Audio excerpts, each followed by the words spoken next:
20 мың қазақ көшкен дейді, 20 мыңдан тек қана 2 мың тірі қалған дейді. Қазақстандықтардың көп бөлігі, қазақтардың көп бөлігі орысша сөйлейді деп күткен жоқсыз? Әуежайдан түскен бойдан деген адам жүрегіне шок болады да. Здравствуйте, как дела, білмем, разрешите, пожалуйста. Сіздің балаңыз қандай Қазақстанда тұрғанын армандайсыз? Қазақстан тек қана импорт етіп жатыр. Товардың бәрін, завод жоқ. Иран қазақтар Иранда өмір сүргенмен жүрегі, ойы бәрі Қазақстан еді.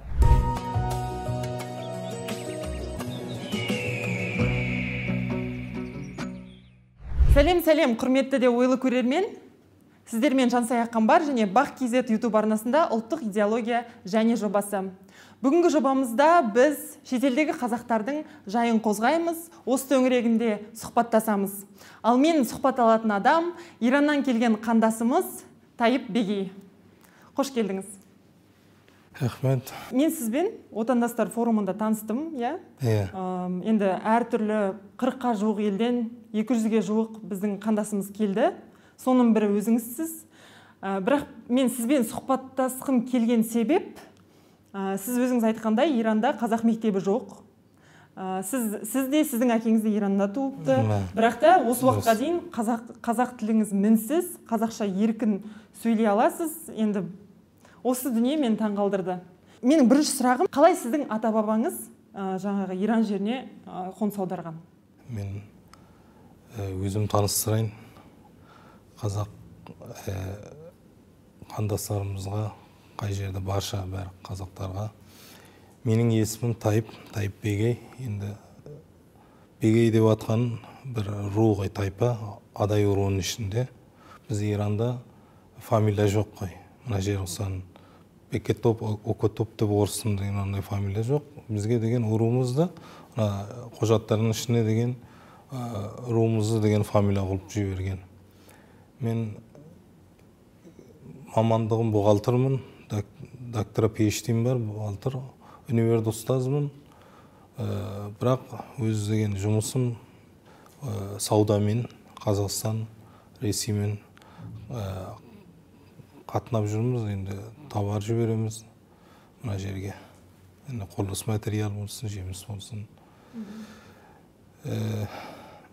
Біздің енді ата-бабамыз не үшін келгені? Енді өздері айташа 1927 жыл, 28 жыл, енді Ленин қайтыс болғаннан кейін Сталин келді ғой. Сталиннің өзі енді Лениннің кезінде дейді, былай айтатын еді, ол адамдың, кісінің, әр отбасының байлығымен, малымен көп шаруасы жоқ екен. Білмеймін, енді ол уақыт болмаған ма? Енді 17 жылда көтеріліс революция болғаннан, енді Ленин білмеймін 25-те ма, 24-те ма, қашан екен қайтыс болды ғой. Уақыт болған жоқ дейді. Енді ақ армия колчактермен соғысып, 4-5 жыл, 7 жыл соғысым деген түркістандықтармен, қазақтармен соғысып, ол уақыт болған жоқ дейді.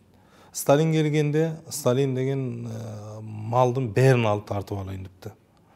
Сосын 27-ші жылда Ақтөбеде Жым өзенінің қасында адайлардың ақсақалдары, байлары, билері, молдадары жиналады. Бір үлкен конферанс болады. Енді кейбіреулер 300 адам дейді, кейбіреулер 1000 адам дейді. Адайдың бастықтары, билері бәрі жиналады. Сосын солар айтады, біз малымызды да бермейміз, жерімізді да бермейміз, дінімізді да бермейміз. Өздері бәрі ант етеді. Өлеміз, жерімізді бермейміз, намысымызды, малымызды деп. Сонда көтеріліс басталады. Ол тарихтың ішінде адай көтеріліс дейді қой. Ақтөбе, Қызылорда, Қазақстан батысы, Маңғыстау. Енді кейбіреулер Шетай дейді, кейбіреулер 2 жылдай созылыпты. Ол енді партизандық соғысып, шайқас деген тартылыпты. Енді біз енді атамыздан, әжемізден айтылған бұл оқиға сөздер. Менің әжем айтатын еді, адайлар дейді, келіп дейді, атысып жеңді дейді, алғашқы рет дейді. Бірақ жоғарыдан дейді, ол кезде енді ұшаққа деген ағылшын тілге айтады, бізге айпраммен дейді, бізді пулемет атты дейді. Енді орысша білмеймін, пулемет деп бізге айтатын еді. Пулемет? Иә, пулемет, енді ол акценті енді келмейді ғой. Пулемет атты дейді, бізді дейді, қырумен дейді. Сосын жігіттер, енді жасы жоғары жас жігіттер дейді, соғысып жатыр дейді. Енді кішкентай балдар, сәбилерді әйелдермен артқа жіберіпті. Мына дұшпаннан, жаудың деген қолына түспесін деп. Сосын оларда деген мына Каспий теңізінің жағасына Түркменстаннан өтіп Иранға келген. Енді бұрыннан да Иранды таниды ғой адайлар. Ол жермен сауда жасап жүрген, Эстарабад дейтін ол кезде аты. Сол жерде адайлар кемемен де барады екен, карван мына түйемен, саудамен барады екен, таниды екен мұсылман жерде. Өтіп кеткен Иранға. Сол 27-ші жыл, 28-ші жыл өтіп кетіп, жолда да деген қиыншылықтың бәрін көрген. Енді бәрі көшіп баратқандар, кішкентай балдар, әйелдер, жолда деген түркмендер шауып, кейбіреулерін әйелдерін тартып алып, кейбіреулерін аналарын тартып алып, қыздарды тартып алып, жолда. Сосын кейбіреулерді деген мындай жабай хайвандар, қабан сияқты, қасқыр сияқты талапты. Жолда деген кейбіреулерді мынандай індет болып, сол кезде індет көбейіп, шешек дейді қой, шешек шығып, кейбіреулер содан қайтыс болған. Жолда 90% жолда қайтыс болған. Соғыстан басқа 90% жолда қайтыс болған. Енді кейбіреулер су ішіп қайтыс болған. Азаптың бәрін көріп, келген Иранға жеткен. Иранда ол кезде де деген енді бір қабырға болады ғой, қаланың төңерегінде кіргізмей қойыпты қазақтарды.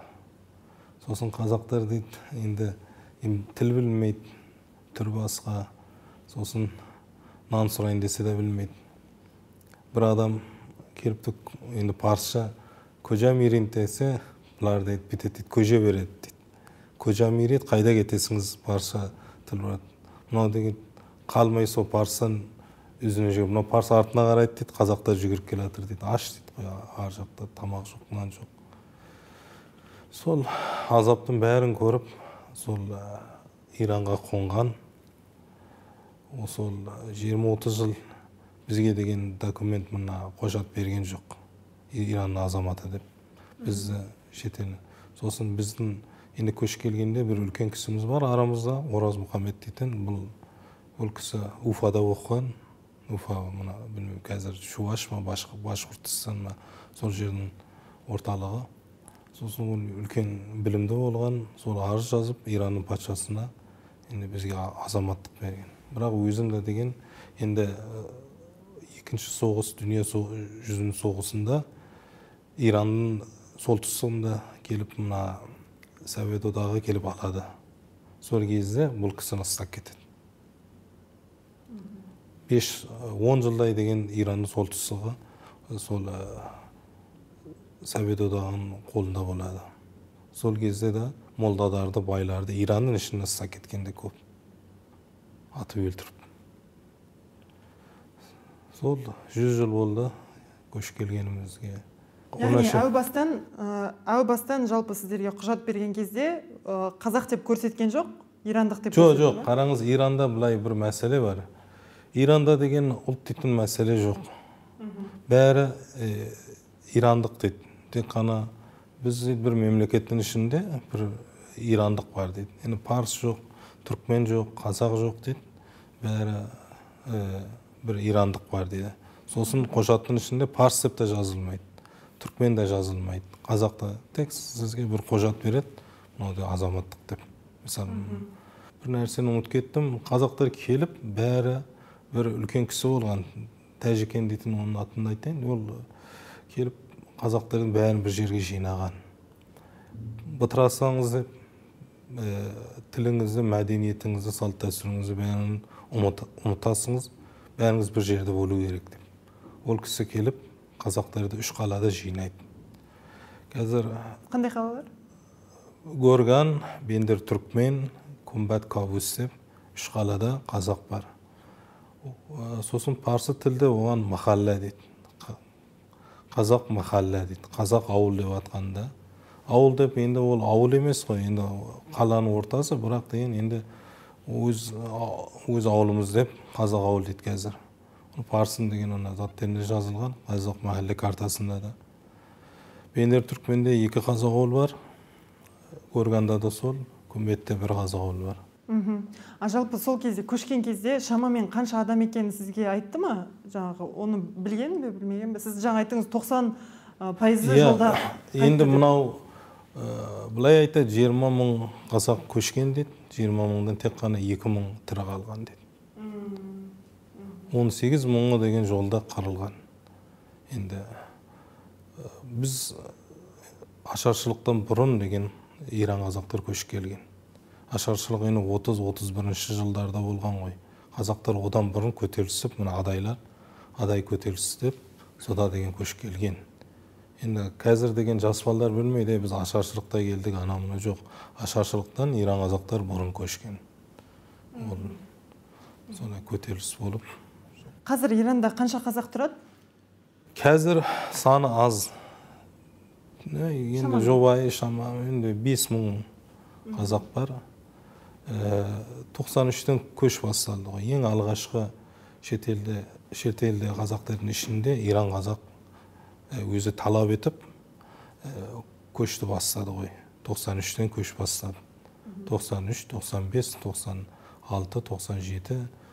Сосын жыл сайында өздері деген 50 үй болып, 30 үй болып, 40 үй болып өздері көшті Қазақстанға. Біз Советтің кезінде де Иран қазақтар деген Иранда өмір сүргенмен жүрегі, ойы бәрі Қазақстан еді. Ол кезде деген біз енді баламыз, мына Қыз жібек киносы шықты ғой, Төлеген қыз жібек деп. Сосын менің атым Қожа, соларды деген мына Совет одағының елшілігі бар еді, соған барып талап етіп сұрайтын еді.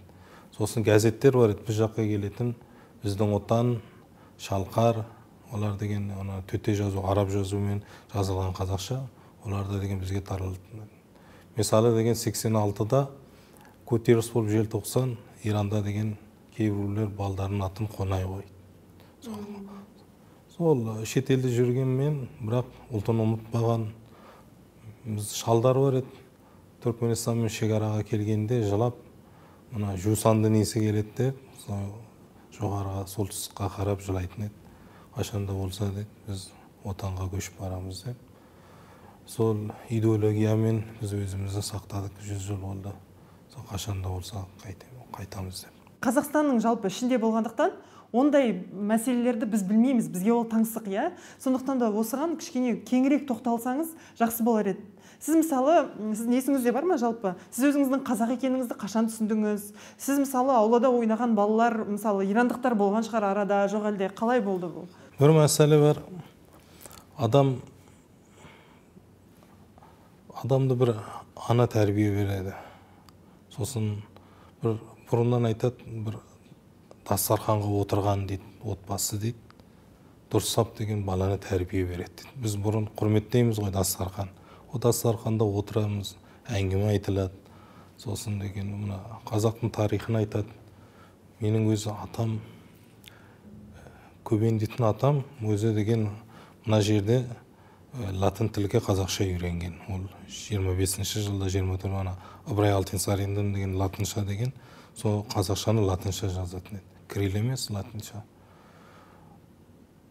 Өз әкем де деген университет бітірген. Бізге бұлай көзімізді ашқандан, сіз қазақсыңыз, сіз деген аз болғанмен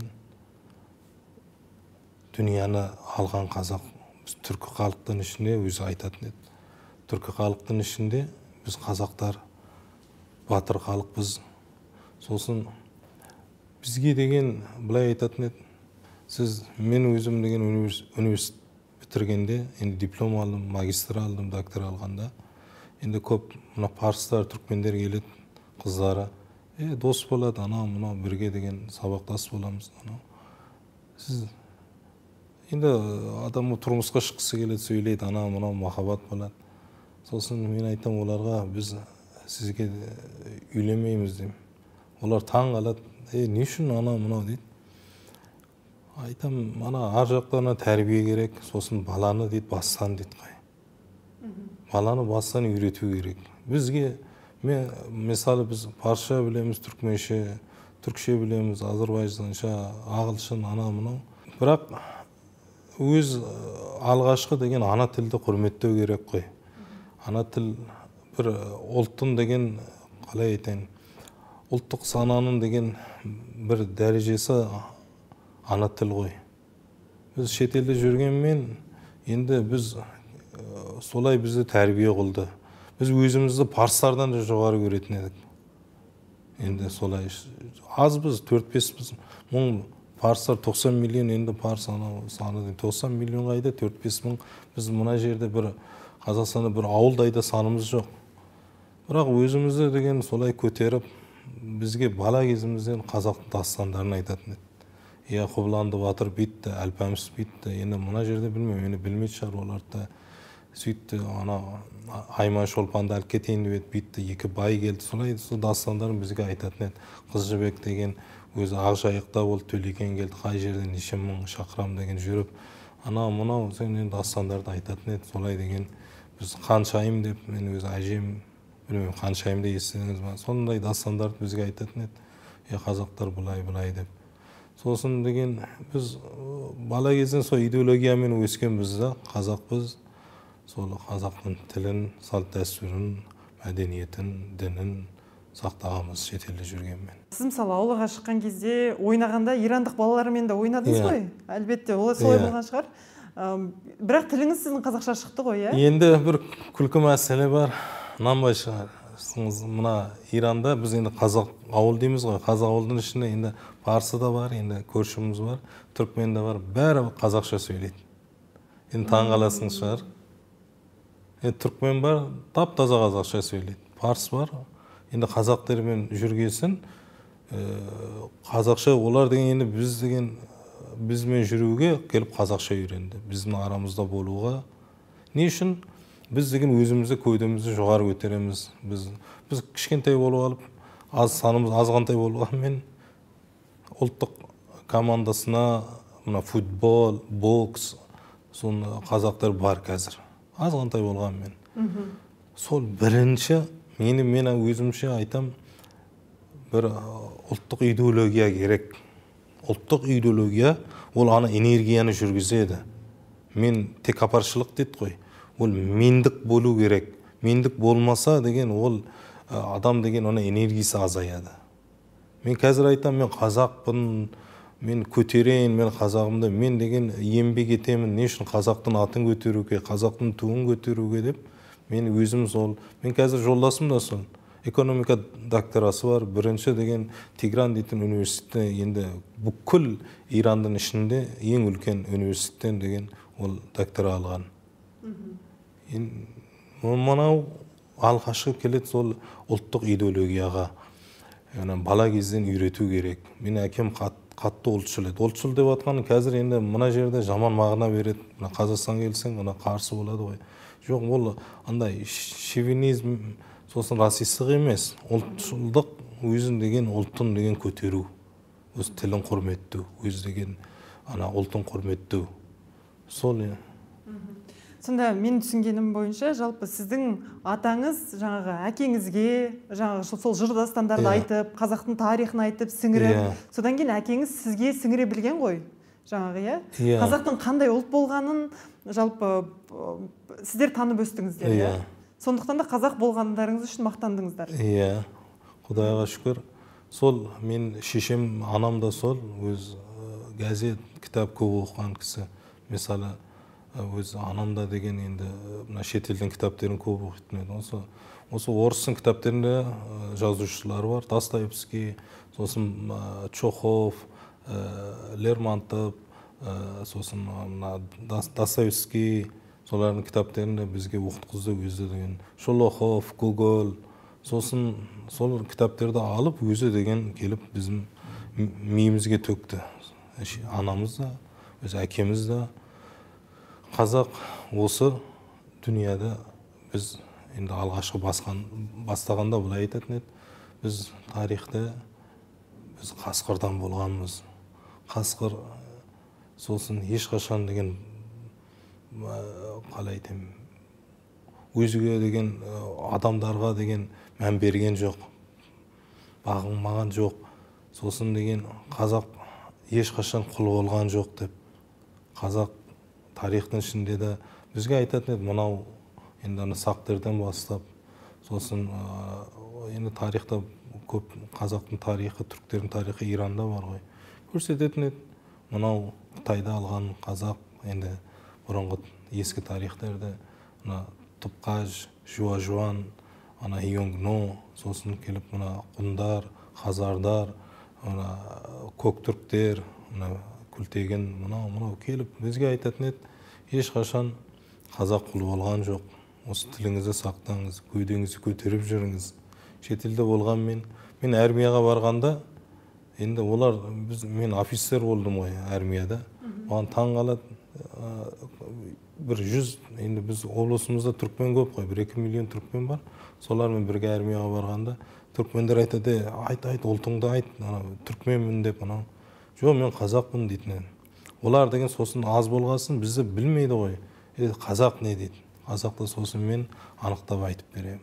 Олар қазақ деп бір адасып қалғаны, былай Коссак деп Запорожьеде, Донда деген жүрген, Украинада жүрген қазақтар мен Иранда, соларда деген категалада адасып кеткен, білмейді.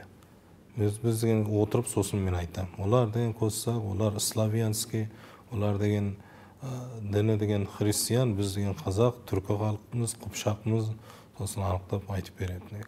Сіз Иран мектебіне бардыңыз ғой, иранша оқыдыңыз, иә? Иә. Ал жоғарғы оқу орнын? Бәрін осы парша оқыдық, бірақ деген енді бір мақала жазайын десек, ISI ағылшын міндетті түрде білу керек қой. Сонда ағылшында деген өзіміз ағылшында үйрендік. Сіз өзіңіз қазір жалпы неше тіл білесіз? Қандай тілдерді айтып кете аласыз ба? Енді біз парсы тіл деген енді ол ресми тіл ғой Иранда. Парша білеміз, түркменше енді көрші болғасын, саны көп болғасын, түркменше білеміз. Сосын Азербайжанша, түркше, Стамбул, Түркияның түріктерінде сөйлеп білеміз. Енді айтмай, мен жазып білеміз, сөйлеп білеміз. Сосын ағылшын білеміз. 5 тіл білесіз ғой? Сіз жаңағы тіл мәселесін көп айтып жатсыз. Жалпы тіл мәселесі бізде әлі Қазақстанда да өзекті болып тұр, қазақ тілі мәселесі. Жалпы осы идеология тұрғысынан келгенде тіл қаншалықты маңызды жалпы ұлт үшін, адамдар үшін? Мен өзім идеологиям былай, бір ұлтты бір үшбұрыштық сияқты. Біреу генетика, біреу дін, біреу тіл. Мысалы деген бізден тілді алса не боламыз? Түріміз деген моңғолдарға да ұқсас, Қытайға да ұқсас, ар жақта Алтай, Тува, Хакас, оларға да ұқсас. Бізді деген олардан деген айырмашысы тіл. Біз деген енді үлкен мәселе тіл. Тіл болмаса, қазір деген кейбір түркмендер де бізге ұқсас. Иранда жүргенде, өзбекке де кейбір өзбектер де бізге ұқсас. Бізді деген бөлетін бір үлкен нәрсе болған тіл ғой. Тіл болмаса деген ұлт та болмайды ғой. Түсінікті. Сіз жаңа өзіңіздің әкеңіз туралы айтып кеттіңіз ғой, анаңыз туралы айтып кеттіңіз. Жалпы сіздің әкеңіз Қазақстанға келіп көріп пе еді? Жоқ, көрген жоқ. Ол қайтыс болды. Ол келгісі келді, бірақ деген ол қайтыс болып кетті ертеде.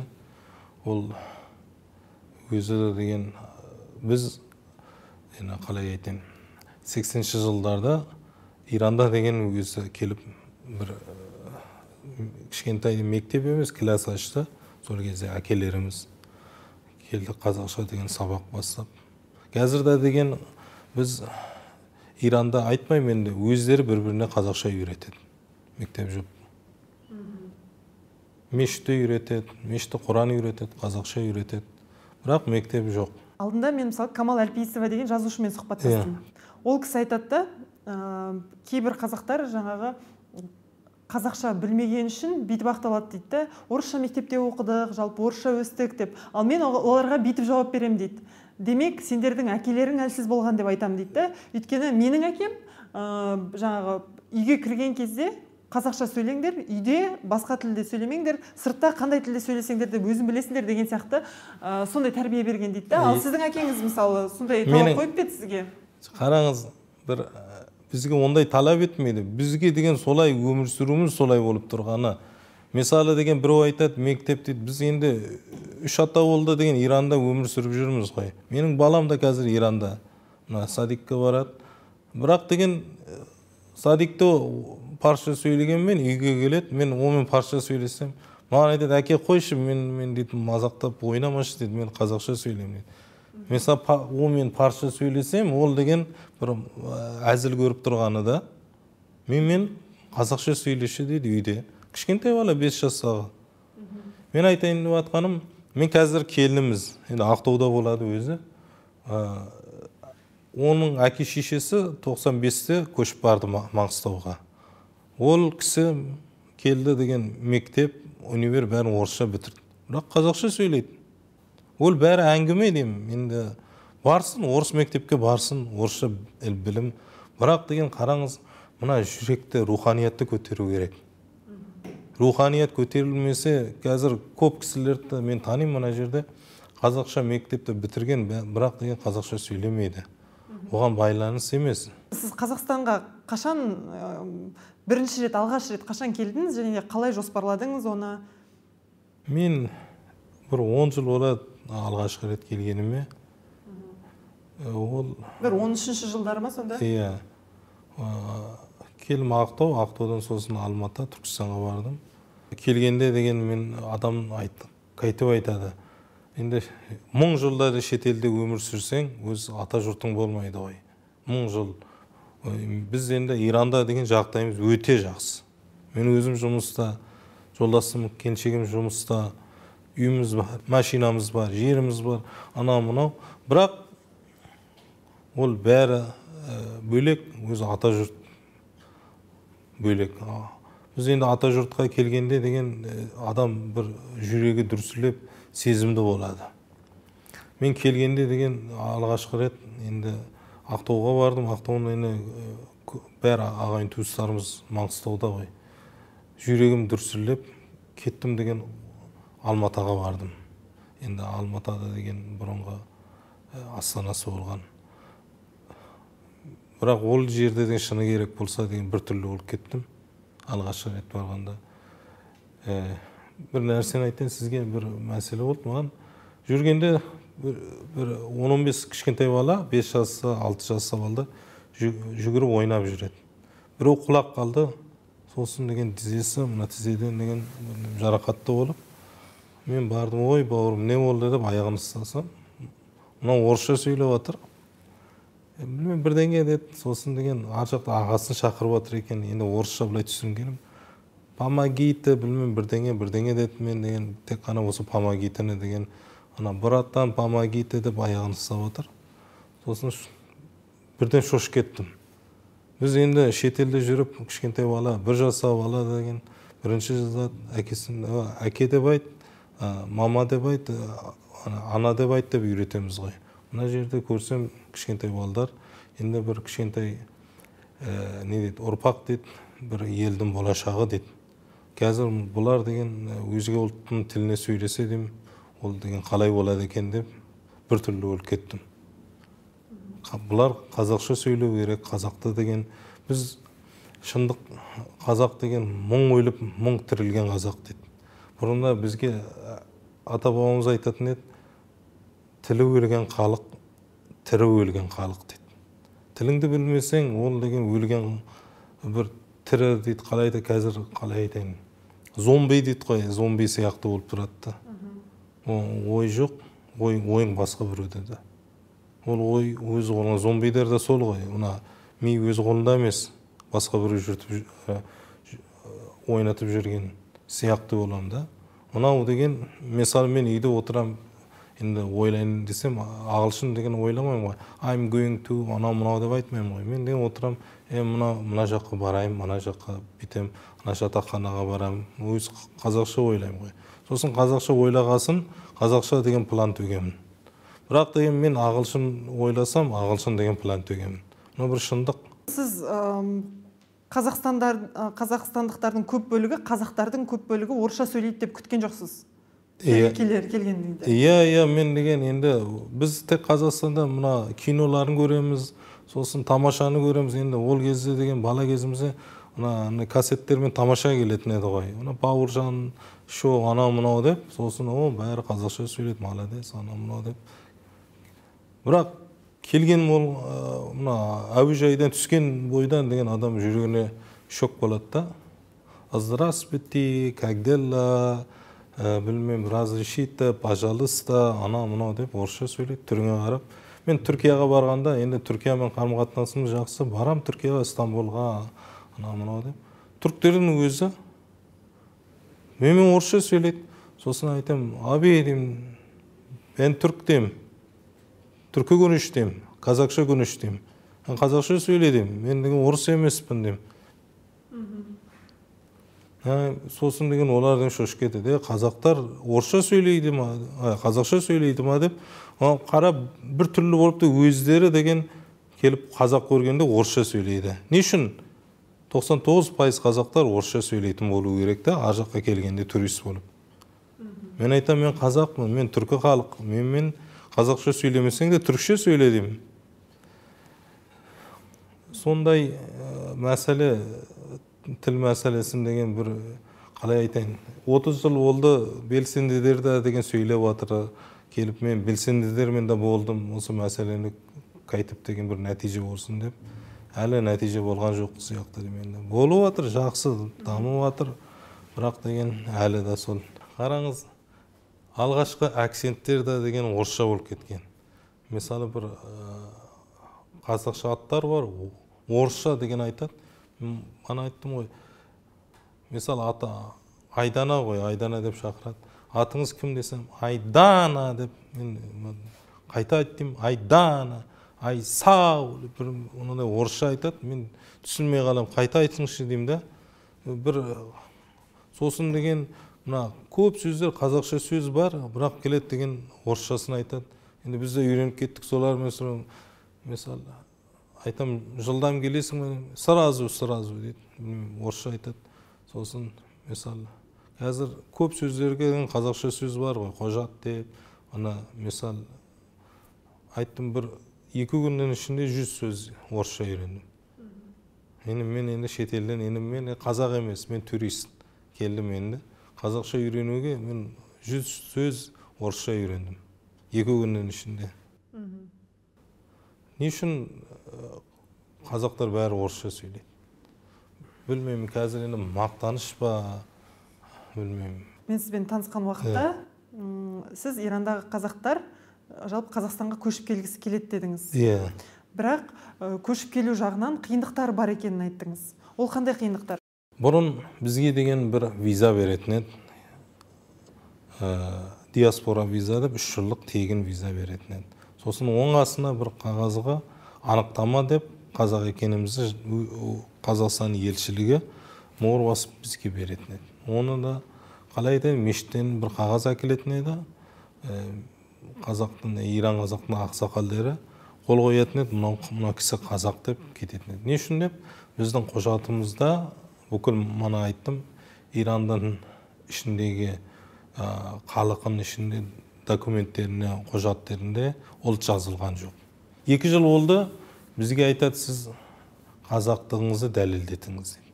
Ол да не? Мешіт ақсақалдарды біз қабылдамаймыз, сіз деген ресми туралы үкіметтен барып қағаз әкеліңіз дейді. Енді ирандықтармен сөйлестік, енді әкіммен, сыртқы істер министрі Иранның өзіне бізге деген айтады, біз оны бере алмаймыз дейді. Енді өзіңіз әр мемлекеттің өз саясаты бар ғой. Сіз дейді, бір мемлекет, басқа мемлекет Қазақстанды айтып отыр. Олар сұрап отыр, біз келейік дейді, заңымызды ол мемлекет үшін дейді, өзгертейік, ол болмайды дейді. Сосын енді қалған. Қазір 100 үй маған деген тізім жіберіп, 100 үйдай көшуге дайын тұр. Енді 2019 ба, 2020-да, 2019 сияқты 50 үйдай солтүстік Қазақстанға көшіп барды, Петропавлға. 50 үй отбасы. 50 үй отбасы солтүстік Қазақстанға, мына Петропавл облысына көшіп барды. Қазір де 100 үйдей дайын тұр. Мен тізімі бар, керек болса әркімге берейін. Мына тізім аты, жөні, фамилия, паспорттың суреттері бәрі бала шағасымен дайын тұр көшуге. Енді айттым ғой, жылда деген 50-100 үйдей көшетін еді, қазір 2 жыл болды тоқталып тұрған. Бізге не дейді?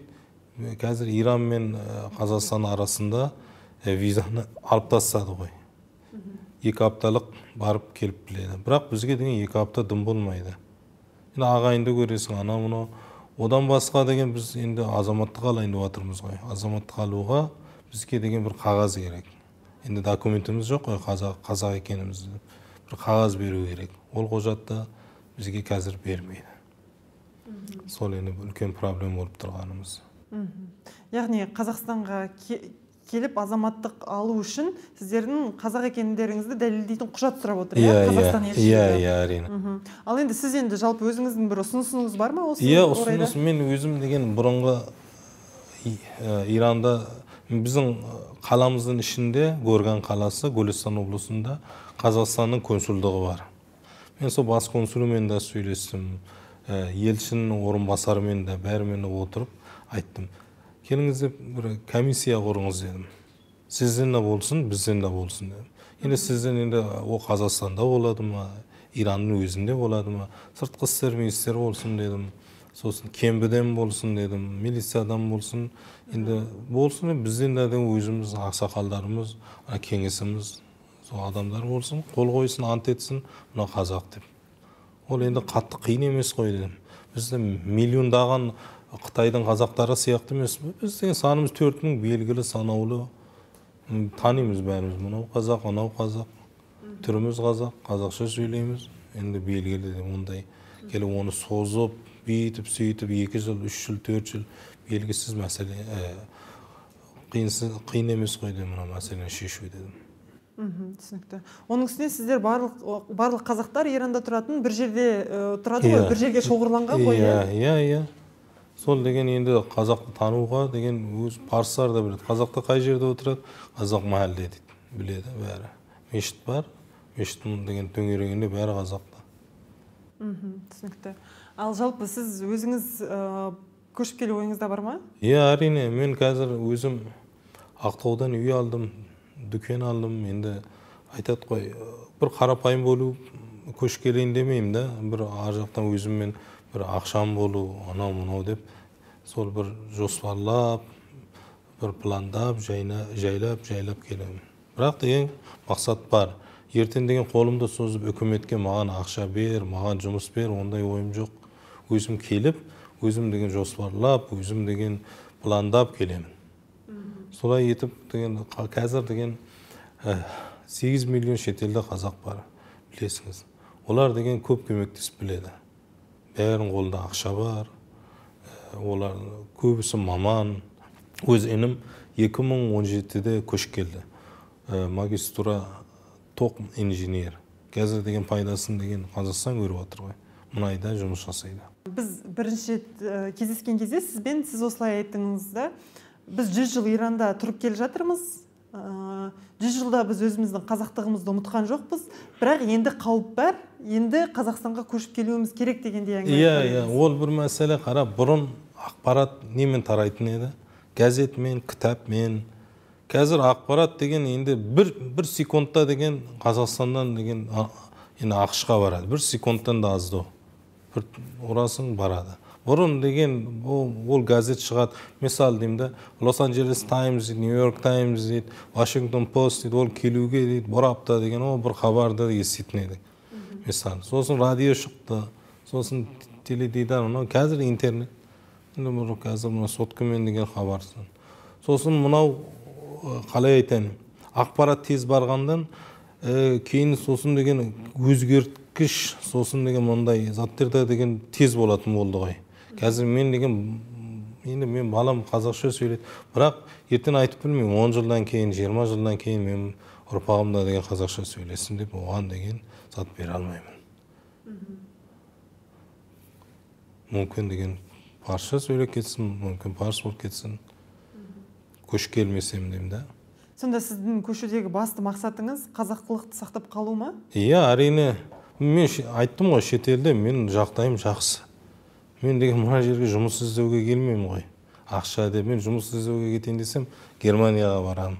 Кетем деген басқа Европа мемлекеттеріне барам ғой. Мен Қазақстанға келем, көшіп келемін. Не үшін?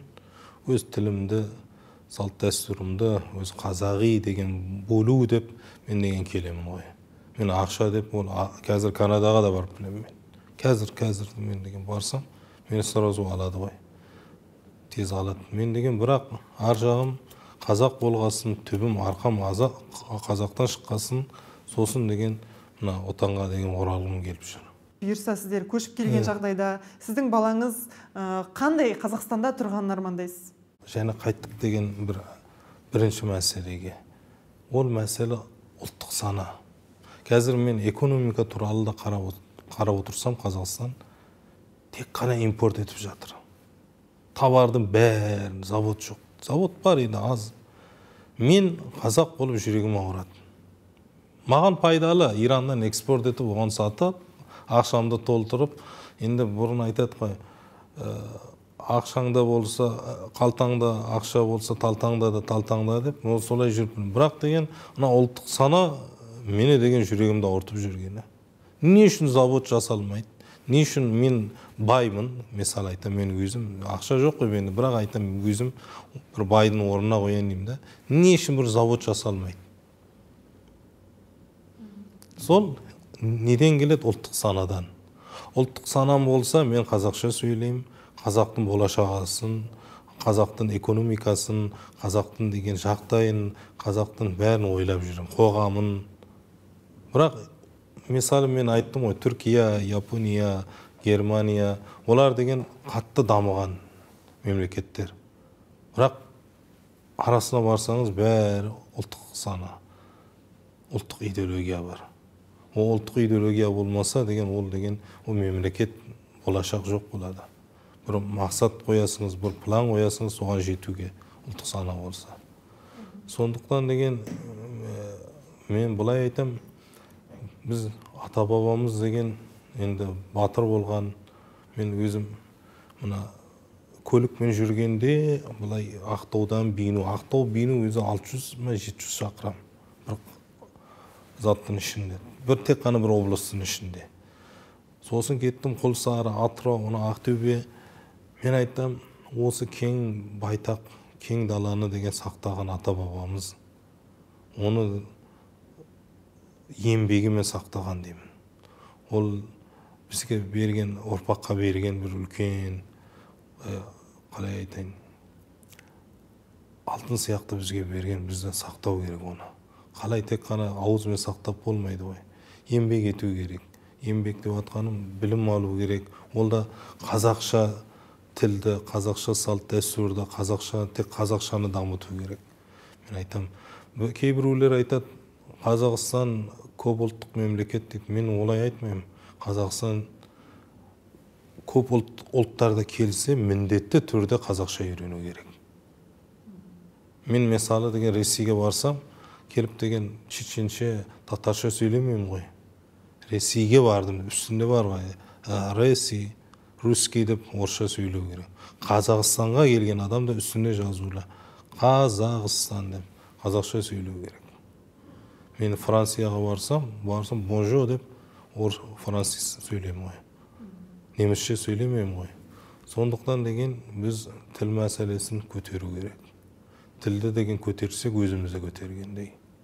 Мен деген келіп, бір қалай айтайын, күлкі емес, мен қазақ болып келген өзге тілге сөйлеп, оны мақтайын. Не үшін мақтайын? Қараңыз, бір дини жағында деген қозғалтайын. Бізді кім жаратты? Алла жаратты.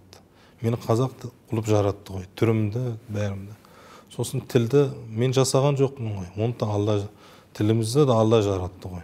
Мен деген қазақ болып өзге тілге сөйлесем, мақтансам, Алла мен қарсы сияқты. Құдай сақтасын. Не үшін Алланы деген қабылдап жатыр емеспін да. Алла, сен қате бар сенде, мен деген ана тілге сөйлеймін деп. Сен деген мына қазағымды деген қазақшаны мен сөйлемеймін. Сенде қате бар, мен ана тілге сөйлеймін деп. солай ойымша ана дини жағында қозғалтып жатқаным сол. Енді иншалла деген еңбек ету керек, мына тілді ұлттық санамызды көтеріп, сол қазақ тілі дамысын, ата бабамыздан келген. Мына қазақ тілі дейді, қыпшақ тілінің ішінде, енді түркі тілдерінде, мен түрк ұстаздарымен де сөйлегенде, мына күлтегіннен ескертіші бар ғой, Орхон дейтін, соны аударғанда ең жақын тіл қазақ тіл деп өздері де айтады. Қазір Түркияның түріктері, өзбектерді ішіне қарасаң, енді 50%, 60% парсша, арабша, енді француз тілдер бар. Бірақ қазақша тап-таза деген бұрынғы түркше тіл сақталған өзін. Яғни күлтеген жазуларындағы жазуға ең жақын тіл қазақ тілі деп айтырсыз ғой? Иә. Сондықтан деген біз ана тілімізді құрметтеу керек, оны деген сақтау керек. Қазір енді біз шет елдің қазақтары өз тілімізді сақтадық. Біз деген Қазақстанға бір үлкен арқа деп көзқарамыз бар. Сол Қазақстанның қазақтары да деген енді қазақша сөйлеуге міндетті түрде сөйлеу керек. Олар да деген қазір деген енді біз Иранда кейбіреулер айтады, қазақша неге үйренеміз дейді, онлайн. Мен айтам, қазақ анау керек болады Қазақстанға барғанда. Жоқ дейді, біз орысша үйренсек дейді, біз ісіміз жүреді дейді. Мекемеге барсақ, сотқа барсақ, анаған барсақ, бәрі қазақша сөйлейді, ісіміз жүреді дейді. Бірақ қазақша сөйлесек дейді, ісіміз жүрмейді дейді. Бірақ мына тіл мәселесін енді бір арада деген сөз болмасын, өзге ұлттарға деген қалай тимесін, анау, бірақ өз тілімізді көтеру керек та. Жақсы. Рахмет сізге, ашық әңгімеңізге, сұхбатқа келіскеніңізге.